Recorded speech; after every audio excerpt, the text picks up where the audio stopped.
ঠিক আছেন তো? ওরে ছোড়া, জানো ওকে? এক তো পঙ্গু মানুষ, তাত কি কিসের অহংকার? সাহস, আমাদের আমির হাসানের সাথে এইভাবে কথা বলা সাহস।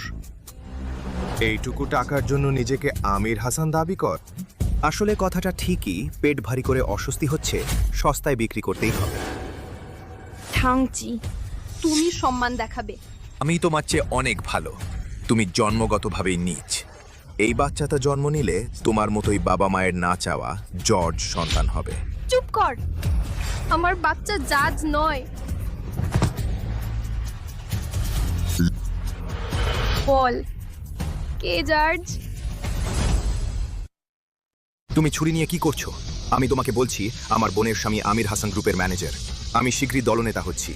তুমি যদি আমাকে আঘাত করার সাহস করো, তাহলে কুমিল্লা শহরে থাকার চিন্তা করো না। কুমিল্লা শহরে থাকি বা না থাকি, জেলে যাই বা না যাই, আমার কিছু যায় আসে না। কিন্তু কেউ যদি আমার সন্তানের সম্পর্কে একটি খারাপ শব্দও বলে, আমি তার সাথে লড়াই করব। তোমার সাহস! বিশ্বাস না হলে চেষ্টা করে দেখ। বল, কে নাজায়েজ সন্তান? আমি আমি আমি নাজায়েজ সন্তান। তুমি আগে ছুরি সরাও, ছুরি সরাও। কি জঘন্য! আমি যদি আবার শুনি তুমি আমার সন্তানের সম্পর্কে একটি খারাপ শব্দ বলেছো, আমি তোমাকে মেরে ফেলবো। তোমার মতো পিছনে টান দেওয়া আত্মীয় থাকলে আমার মনে হয় তোমার বোনের স্বামী ম্যানেজারের পদে বহুদিন থাকতে পারবে না। শীঘ্রই চলে যাও।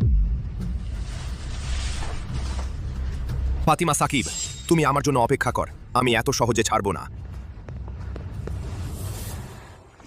ওহ আমার আল্লাহ, এই কসাই মেয়েটি দেখতে কত নরম ভদ্র, কিন্তু কাজ করতে গেলে বেশ সাহসী। এই করিম হোসেনের আমির হাসান গ্রুপে যোগ দেওয়ার যোগ্যতা নেই এবং তার সেই বোনের স্বামীও ম্যানেজার থাকতে পারবে না। গুদামঘর পরিচালনায় পাঠিয়ে দাও। জি হ্যাঁ, কিন্তু এই কসাই মেয়েটি সত্যিই ভাগ্য খারাপ। সে যদি আপনার সন্তান ধারণ করত, সে তো আকাশে উঠে যেত। আমাদের বেগম হাসান তো নিশ্চয়ই তাকে নিজের মেয়ের মতো লালন পালন করতেন। আমি তো ভয় মরে গেলাম। বাবু, ভয় পেও না।